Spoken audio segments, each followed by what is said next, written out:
Halo sahabat religi Dewata, kembali lagi dengan saya Kadeta Justisia dalam acara kita Bincang Satria dengan segmen Drakor, Drakor, Drakor,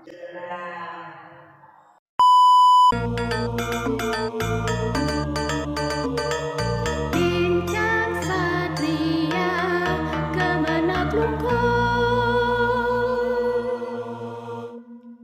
Oke, bintang tamu kita kali ini aku bilang kayak gimana gitu ya, sedikit grogi sebenarnya. Yang kemarin sudah spesial, sangat-sangat spesial, dan sekarang juga spesial juga. Semua digrogiin sama hostnya. Iya, nggak tahu gimana nih semuanya. Tapi bintang tamu kita yaitu spesial banget. Dan sekarang telah hadir Bapak Asbab TU kita yang masih muda tentunya. Ayo, siapa yang terpesona dengan Pak TU kita? Gimana Pak?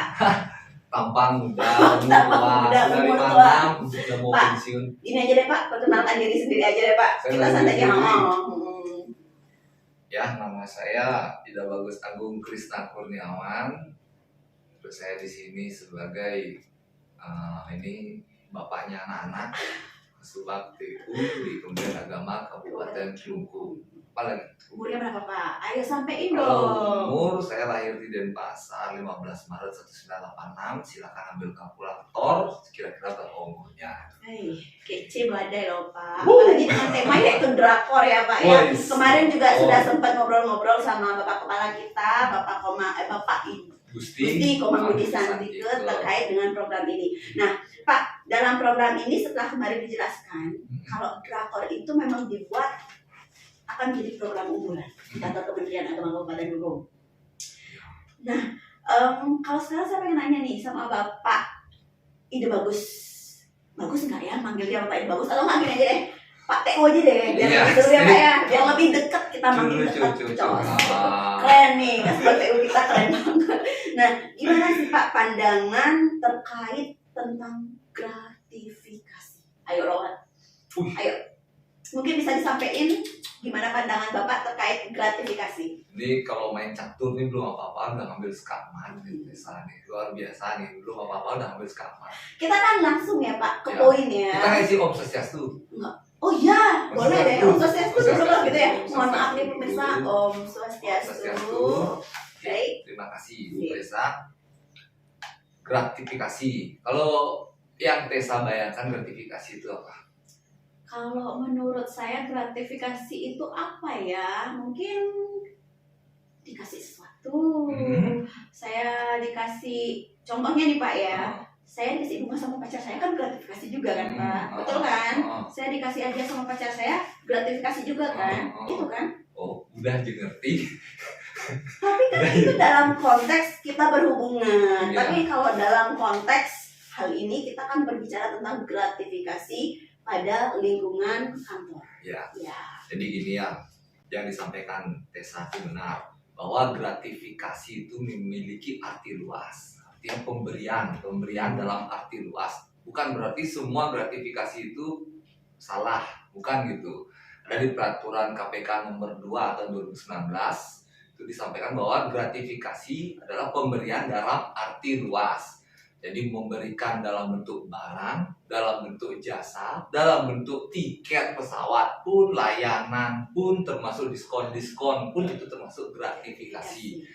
Namun pada kenyataannya sekarang gratifikasi itu bisa disalahgunakan, bisa juga menjadi normal gitu, menjadi normal tidak artinya tidak salah gitu. Gratifikasi yang salah itu adalah apabila ada hubungannya dengan tugas dan fungsi yang melanggar atau mengabaikan kewajiban tugas jabatannya, itu gratifikasi yang salah. Kalau ada berkaitan dengan transaksional yang melanggar tugas dan kewajibannya, itu gratifikasi yang salah. Sedangkan gratifikasi yang diperbolehkan ada loh, bisa dibaca di perka KPK itu KPK 2 tahun 2019 ada kok, seperti kalau kita mengikuti kompetisi dan kita dapat juara, maka kita dapat hadiah. Itu gratifikasi juga tuh. Gratifikasi tetapi tidak perlu dilaporkan karena itu tidak salah gitu. Karena tidak mengambil atau mengabaikan tugas dan kewajiban kita gitu. Berarti kalau misalnya nih kita dalam hubungan konteks kita sekantor Bapak nih antara teman saya memberikan sesuatu kepada teman saya di kantor. Apa itu termasuk ke dalam gratifikasi? Bagus juga pertanyaannya. Lagi dicek nih di Perka KPK 2 tahun 2019 di bab 2 pasal 2 ayatnya kalau saya nggak salah 3 yang tidak perlu dilaporkan, itu namanya gratifikasi yang tidak perlu dilaporkan. Itu adalah salah satunya pemberian uang ataupun barang pun kepada teman kantor, tapi memiliki nilai maksimal 200.000 per orang dan diakumulasi dalam setahun maksimal 1 juta. Itu tidak perlu dilaporkan asalkan ada momen yang dipakai dalam pembelian itu. Umpamanya ulang tahun Tessa ulang tahun, saya sebagai rekan kerja, Tessa ini saya kasih kado, nilainya kurang dari 200.000 boleh. Terus teman yang lain juga ngasih kado nilai kurang dari 200.000 boleh. Tapi ketika itu dijumlahkan semuanya lebih dari 1 juta nilainya harus dilaporkan. Kalau kurang dari 1 juta nggak perlu dilaporkan. Hitung sekarang dalam 1 tahun pemberian itu ternyata lebih dari 1 juta, walaupun tadi kurang 1 juta, tapi di bulan Desember akhir tahun lebih dari 1 juta harus dilaporkan. Susah ya Pak. Emang kayak gitu. Ya berarti ini teman saya juga Pak, kayak Oh. Dewo sering mungkin traktir saya. Dewo siapa yang ada Dewo? Sering traktir saya, misalnya 50.000 berapa sekian ribu, itu termasuk gratifikasi juga yang perlu saya laporkan juga berarti ya Pak ya. Itu dah gratifikasi itu pemberian dalam arti luas. Yang dilaporkan adalah apabila itu kita menyalahgunakan wewenang. Akibat pemberian itu terjadi penyalahgunaan wewenang, itu perlu dilaporkan. Atau jumlahnya untuk 1 orang itu lebih dari 200.000 nilainya, dan kalau diakumulasi dalam 1 tahun lebih dari 1 juta. Mantap sekali. Jadi harus sangat berhati-hati nih Pak ya Iya. dalam segala tindakan, apalagi yang harus kita lakukan di instansi. Nah, Pak TU, itu kan udah terkait dengan gratifikasi. Sekarang mungkin strategi apa sih yang harus Bapak lakukan untuk kita meminimalisasi aja deh. Gak usah kita menghentikan, karena untuk men-stop atau menghentikan secara langsung itu kan agak susah ya Pak ya. Sekarang untuk meminimalisasi terlebih dahulu agar gratifikasi itu berkurang. Iya. Strategi ya. Strategi kan tadi di podcast yang lalu juga bincang Satria ini juga Pak Kandep sudah menyampaikan. Nah, ini apa yang saya sampaikan pun juga atas arahan beliau.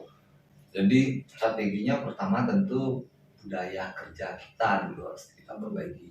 Budaya kerja kita sekarang ini seperti yang dibilang bincang Satria. Satria itu kan santun, transparan, integritas, amanah. Nah itu jelas ada integritasnya. Satria ini kan turunan dari berakhlaknya Kemenpan RB.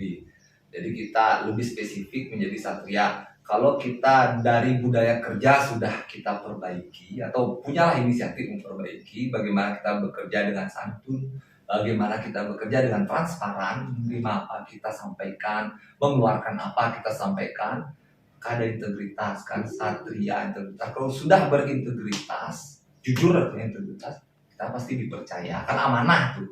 Jadi santun dulu, buktikan ketransparanan kita sebagai bentuk integritas. Kalau sudah itu pasti dipercaya, jadi amanah. Itu budaya kerja dulu. Kalau sudah budaya kerja, strategi yang kedua adalah role model pimpinan, terutama pimpinan. Kan ada istilahnya kalau ikan busuk pasti dari kepalanya dilihat gitu. Kalau kepalanya udah busuk pasti lainnya busuk gitu. Nah demikian juga untuk pengendalian gratifikasi ini, kami berkomitmen, Bapak Kepala Kantor, saya dan teman-teman lainnya yang notabene sebagai leader, ketua tim, tukasi penyelenggara, berkomitmen bahwa kita lah mulai untuk menolak gratifikasi ini. Tolak dari gratifikasi, apa yang kita dapatkan kita laporkan. Ada UPG di sini kan, pengendali gratifikasi. Kebetulan yang ketuanya di situ kita laporkan, kita analisis apakah ini termasuk gratifikasi yang perlu dilaporkan ataukah tidak. Itu kalau dari ini role model. Jadi yakin ya Pak kalau gratifikasi itu nggak bakal tidak akan dilakukan di sini? Kalau yakin itu dijamin. Kita harus yakin. Nah itu dah kalau umpamanya kita bilang yakin dari diri sendiri, kita harus yakin. Tapi itu kan baru dua ya strateginya ya, baru dari budaya kerja sama role model. Tapi yang membuat kita meyakini itu harus ada sistem yang mengatur. Iya kan? Sistem yang mengatur itu SOP-nya harus jelas ketika mendapatkan sesuatu, atau SOP layanan itu harus jelas dan memang dipublish ke publik sehingga publik tahu bahwa nggak ada tuh di SOP atau di standar pelayanan kita memberikan sesuatu untuk mendapatkan sesuatu, itu nggak ada. Itu harus jelas. Kayak SOP itu harus jelas. Kalau kita hanya mengandalkan keyakinan belum bisa kita pastikan. Maka SOP yang ngatur. Selain SOP yang mengatur, pengawasannya pun juga harus jelas. Pengawasan dalam arti ini CCTV itu pengaruh juga loh Bu Tessa. CCTV dipasang, minimal kita dipaksa dulu untuk takut melakukan itu, dipaksa dulu untuk takut melakukan gratifikasi. Lama-kelamaan itu akan menjadi kebiasaan. Jadi kita menakut-nakuti dulu ya Pak ya. Kalau menakut-nakuti minimal kita harus takut. Memang harus takut. Harus takut. Gini ya sahabat religi, jadi kalau Pak TU itu bilang kita harus takut lebih awal, terutama juga yang di atas juga Pak. Kita harus takut sama yang di atas loh, pengawasan itu. Nah itu makanya Bu Tessa kan belum selesai nih. Kami juga ada namanya strateginya itu melalui edukasi. Melalui edukasi ini saya udah catat nih sedikit nih. Itu ya tadi ya, dari sistem udah, habis itu dari bentuk pengawasan juga UPG kita bentuk unit pengendali gratifikasi itu jelas, laporannya jelas, analisanya jelas. Udah gitu kita juga ada namanya whistleblowing system. Nah di situ rekan kerja mengawasi rekan kerja, di situ ada itu namanya whistleblowing system. Udah gitu dengan edukasi. Nah, dengan edukasi itu kita harus memahami kita orang kemenang. Seperti yang disampaikan Kementerian Agama ya Pak ya. Kementerian Agama. Berarti kan kita harus takut dengan di atas ya, betul. Makanya kita punya program namanya PPA. Pengawasan dengan pendekatan agama. Nah, itu tuh penting itu. Jangan sampai kita orang kemenang yang malah abai akan hal itu, abai akan Tuhan, abai akan salah dan benar itu yang diajarkan agama ya harusnya sumbernya dari kita lah. Kita lebih dulu harus memahami itu terutama tentang ajaran-ajaran Tuhan kan gitu ya. Udah pasti gratifikasi itu ya melanggar ajaran Tuhan. Itu terus itu udah program edukasinya PPA, dan yang lagi tren sekarang yang disampaikan Mbak Kepala drakor. Drama Korea Pak. Iya, drama Korea. Opa-opa loh. Opa-opa Iya. BTS. Itu drakor itu kan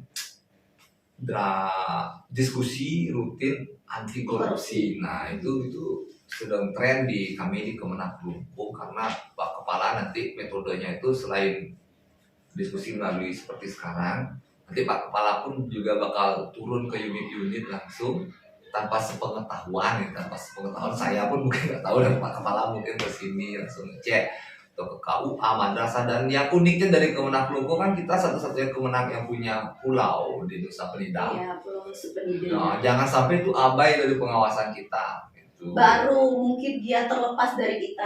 Oh, jadi abai kita. Nggak pernah sana ya Pak ya. Ngomong mau kunjungin Nusa Penida ya Pak ya.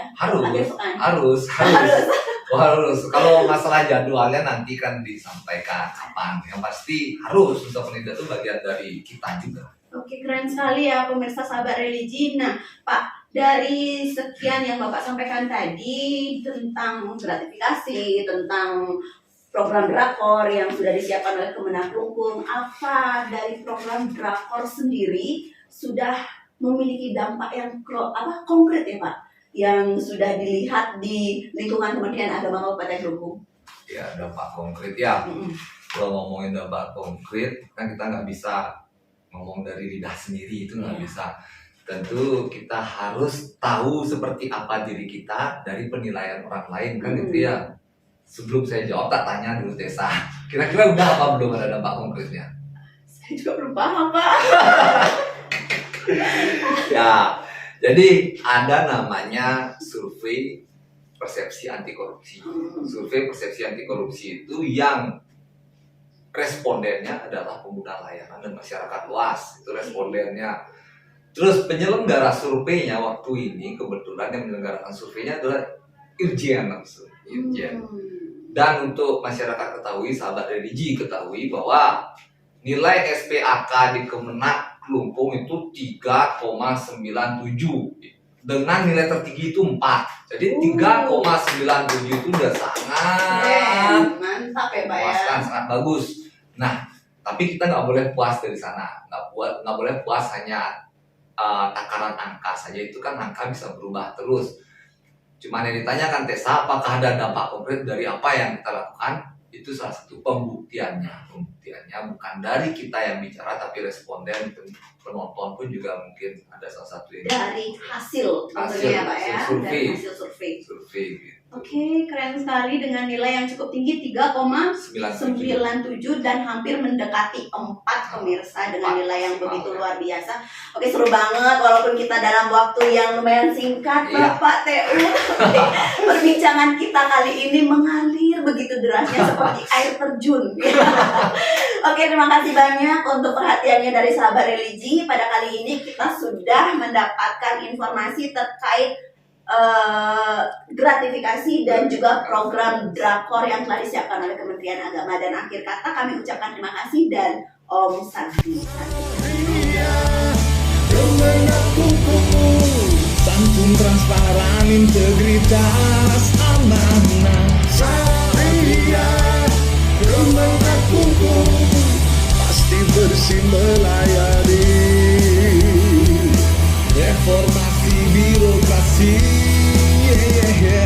kita bisa oke jaya.